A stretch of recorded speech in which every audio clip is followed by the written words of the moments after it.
গ্রাম বাংলার ঐতিহ্য খেজুর রস সংগ্রহে ব্যস্ত মেহেরপুরের গাছিরা। তবে চাহিদা থাকলেও মিলছে না আশানুরূপ রস। এ অবস্থায় অনেকেই জীবিকার তাগিদে পেশা পরিবর্তন করছেন। সতর্কতার পাশাপাশি উৎপাদন বৃদ্ধিতে পরামর্শ দিচ্ছে কৃষি বিভাগ।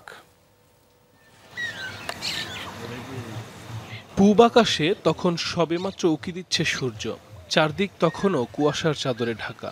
পাখির কলতানে আড়মোড়া দিয়ে জেগেছে প্রকৃতি। এর মাঝেই খেজুরের রস সংগ্রহ করতে বেরিয়েছেন গাছি। রাতভর ফোটায় ফোটায় কলসিতে যে রস জমেছে তা সংগ্রহ করে বিক্রি করা হবে। এই রস দিয়েই কেউ কেউ তৈরি করেন সুস্বাদু গুড়।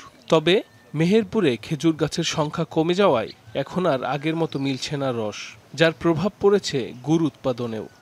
রস সংগ্রহ করে এবার বাসায় নিয়ে আসি, রস বিক্রি হয়, কিছু মানুষের নেয় পিঠে পদে খাওয়ার জন্য, এবং বাদবাকি যে রসটুকু থাকে সেটুকু আমরা জাল দিয়ে গুড় তৈরি করার জন্য রসটাকে জালের মাধ্যমে গুড় তৈরি করি। তো মোটামুটি আমি 35-40 বছর গাছ কাটছি, এবছরে গাছ একটু কম।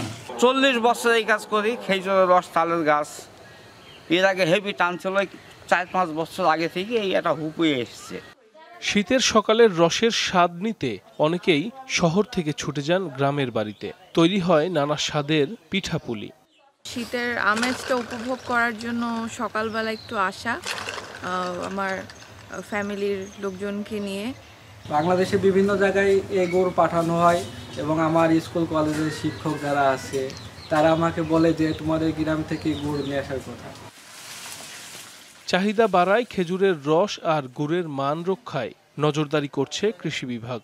রস সংগ্রহে গাছিদের সতর্কতা অবলম্বনের পাশাপাশি উৎপাদন বৃদ্ধিতেও দেয়া হচ্ছে পরামর্শ।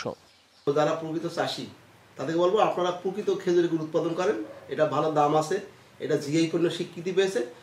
কৃষি বিভাগের তথ্য মতে জেলায় 9 হেক্টর জমিতে রয়েছে খেজুরের গাছ। চলতি মৌসুমে উৎপাদন সম্ভাবনা 27 মেট্রিক টন গুড়। সাইফ আহমেদ, যমুনা নিউজ।